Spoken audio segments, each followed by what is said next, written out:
ഒറ്റപ്പാലത്തെ ജാർഖണ്ഡ് സ്വദേശിയെ കഴുത്തിൽ മദ്യക്കുപ്പി കൊണ്ട് കുത്തേറ്റ നിലയിൽ കണ്ടെത്തി. കഴിഞ്ഞ ദിവസം രാത്രി ഒറ്റപ്പാലം പാലാട്ട് റോഡിലെ ഒരു വീടിന് മുന്നിലാണ് സംഭവം. ജാർഖണ്ഡ് സ്വദേശിയായ 48-കാരൻ ചന്ദ്രൻലാൽ ശർമ്മയെയാണ് ഗുരുതര പരിക്കേറ്റ നിലയിൽ കണ്ടെത്തിയത്. മദ്യക്കുപ്പി കൊണ്ട് സ്വയം കഴുത്തിൽ കുത്തിയതാണെന്നാണ് പോലീസിന്റെ പ്രാഥമിക കണ്ടെത്തൽ.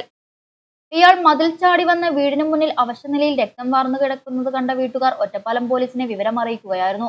പോലീസിന്റെ അന്വേഷണത്തിൽ നിലവിൽ സംഭവത്തിൽ മറ്റാർക്കും പങ്കുള്ളതായി കണ്ടെത്താനായിട്ടില്ല. സ്വയം കഴുത്തിൽ കുത്തി ജീവനൊടുക്കാൻ ശ്രമിച്ചതാണെന്നാണ് പ്രാഥമിക വിവരം. ഇയാൾ തനിയെ റോഡിലൂടെ നടന്നു പോകുന്ന ദൃശ്യങ്ങൾ ഉൾപ്പെടെ പോലീസിന് ലഭിച്ചു. സംഭവം നടന്ന തൊട്ടപ്പുറത്തുള്ള വീടുകളിലെ CCTV ദൃശ്യങ്ങളും പോലീസ് ശേഖരിച്ചു വരികയാണ്. വീട്ടുകാർ വിവരമറിയിച്ചതിനെ തുടർന്ന് മുൻ വാർഡ് കൗൺസിലർ സഞ്ജുവും സ്ഥലത്തെത്തിയ പോലീസും ചേർന്ന് ഇയാളെ താലൂക്ക് ആശുപത്രിയിൽ പ്രവേശിപ്പിച്ചു. തുടർന്ന് സ്ഥിതി ഗുരുതരമായതിനാൽ തൃശൂർ മെഡിക്കൽ കോളേജിലേക്ക് മാറ്റി.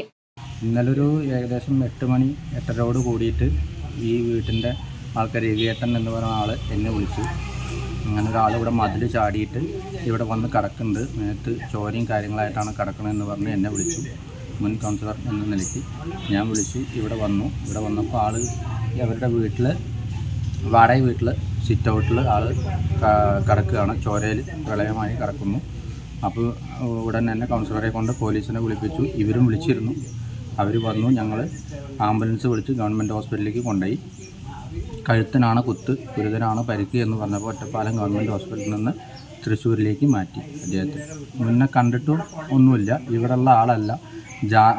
പേഴ്സിൽ നിന്ന് ഒരു ID കാർഡ് കിട്ടി. അത് ജാർഖണ്ഡോ അവിടുന്ന് എവിടെ നിന്നാണ് കിട്ടിയതെന്നാണ് സാർ പറഞ്ഞത്.